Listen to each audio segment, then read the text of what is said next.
Selamat siang Bu Katri. Selamat siang, Pak Henry. Ada yang bisa saya bantu, Pak? Mohon maaf Ibu, saya mengganggu waktu Ibu enggak ya siang ini? Eh, saat siang ini saya tidak ada jam mengajar, Bapak. Jadi saya ada waktu luang. Kira-kira apa yang bisa saya bantu, Pak? Jadi gini Bu, kenapa saya tanya sama Ibu ada waktu atau tidak? Saya mau rencananya mau cerita ini Bu sama Ibu tentang keluh kesah saya Bu. Ada masalah, Pak. Coba cerita. Mana tahu saya bisa membantu Bapak. Baik, sebelumnya terima kasih Ibu sudah bersedia untuk meluangkan waktu nih Bu. Gini Bu, saya itu sebenarnya bingung sama saya sendiri nih Bu ya. Saya bertanya di dalam hati saya. Sebenarnya tugas saya itu sekarang apa sih? Kan saya kan waktu awal saya mengajar di sini itu ngedaftarnya adalah sebagai guru.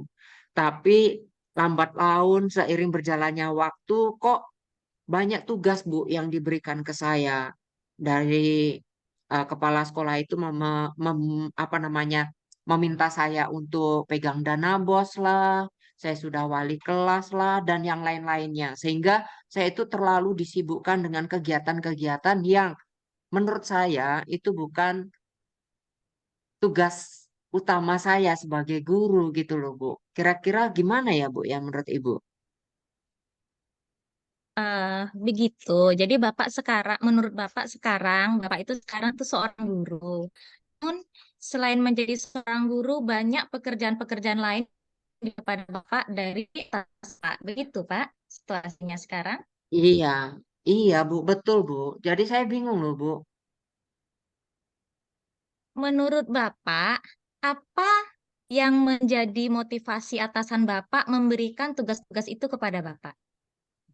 Nah, itu Bu, waktu itu saya sudah tanya dengan atasan saya, kenapa kok memilih saya? Katanya ya, dibilangnya ya orang yang paling tepat ya saya gitu. Alasannya ya saya juga kurang tahu Bu, tidak apa namanya, tidak gamblang menyampaikan alasannya apa. Hanya bilang kalau ya orang yang paling tepat adalah Pak Henry. Saya percaya sama Pak Henry gitu Bu.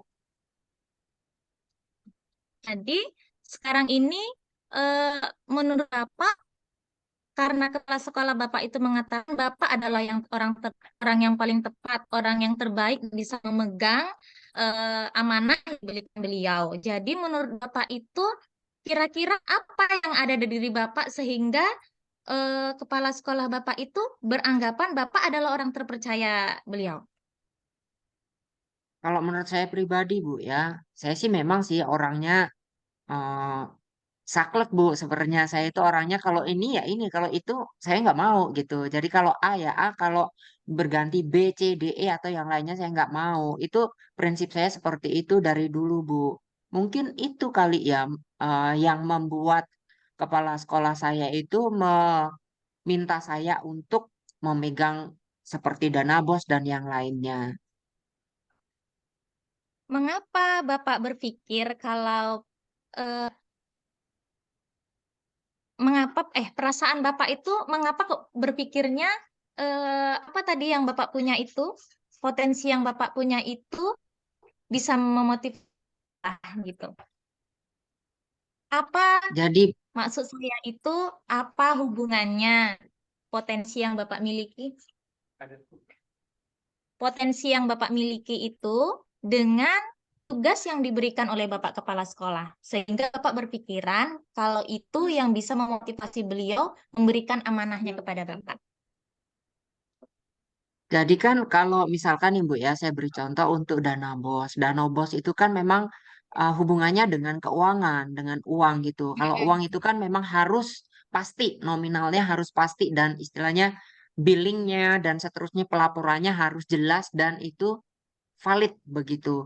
Jadi mungkin menurut beliau karena saya orangnya yang saklek itu tadi, nggak mau yang istilahnya dalam tanda kutip Mm-mm. menyeleweng sana sini, itu mungkin yang menjadi eh, acuan dari kepala sekolah itu memilih saya, Bu. Saya pikir sih seperti itu.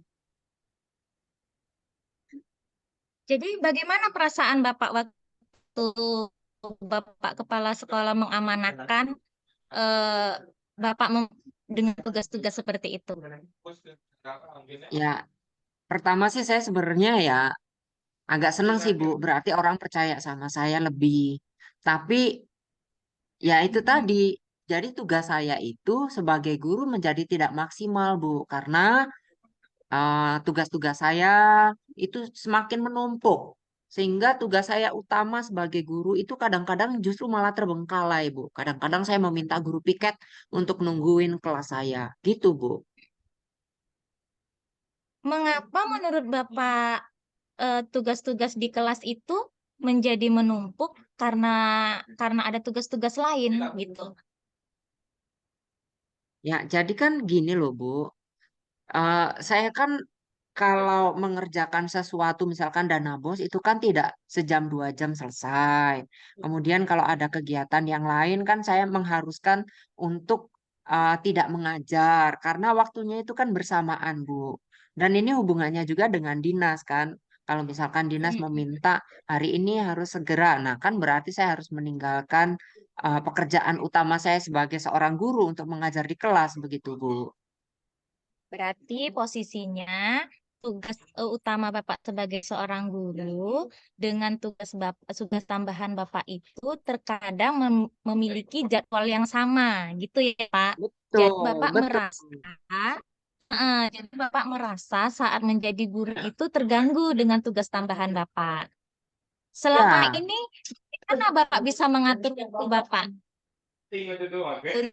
ya Ketika ini kan ada masih, tugas tambahan dengan sebagai guru. ya ini kan saya juga masih baru ya Bu, masih baru 2 bulan ini saya lalui. Jadi selama 2 bulan ini ya mungkin masih bisa-bisa saja. Namun perasaan saya itu jadi tergopoh-gopoh gitu loh Bu. Oh setelah ini harus ini, setelah ini harus ini. Jadi untuk saya memanage waktu itu sungguh sangat luar biasa melelahkan menurut saya Bu. Apa upaya yang Bapak berikan sebelumnya? Mohon maaf Ibu, putus-putus. Bagaimana upaya Bapak untuk mengatasi hal itu? Yaitu Bu, upaya saya kalau misalkan jadwalnya saya bertabrakan atau bersamaan dengan tugas saya untuk mengajar, ya paling untuk tugas mengajar itu saya minta dengan petugas piket atau guru piket gitu untuk menggantikan saya.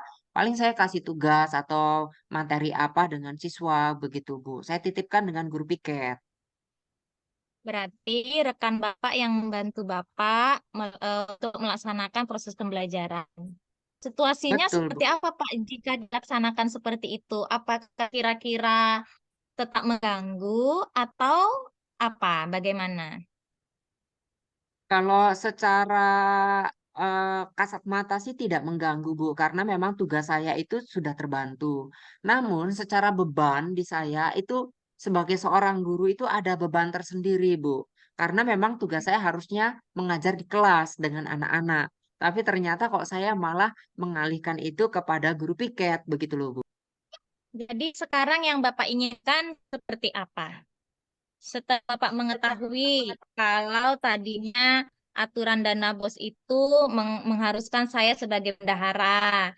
Terus saat saya ada beban tugas, itu ada beban tugas mengajar juga dan tugas tambahan, saya harus diwakili dengan teman saya. Ya tadi, Bu, saya sudah sampaikan kalau misalkan eh saya itu jadi bendahara bos, mungkin jam mengajar saya bisa dikurangi. Atau misalkan saya tidak menjadi bendahara bos dan saya difokuskan untuk mengajar saja. Mungkin itu solusi yang baik, Bu, menurut saya. Jadi kalau Bapak inginnya seperti itu, kira-kira kepada siapa Bapak akan mengatakan itu? Ya, pastinya kepada kepala sekolah, Ibu. Jadi kapan akan Bapak laksanakan?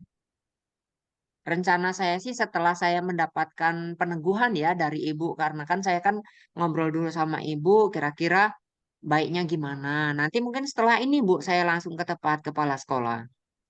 Baik, berarti sekarang sudah ada pencerahan ya Pak ya. Kira-kira sepertinya saya harus menghadap kepada kepala sekolah gitu ya Pak ya. Iya, Bu. Baik Bapak. Jadi bagaimana Pak? Apa ada lagi Ya, yang ingin dibicarakan? sementara itu aja sih, Bu. Terima kasih banyak ya, Bu ya, sudah mau mendengarkan cerita saya dan memberikan solusi kepada saya. Terima kasih banyak, Bu Katri. Selamat siang. Selamat siang Bapak, sama-sama.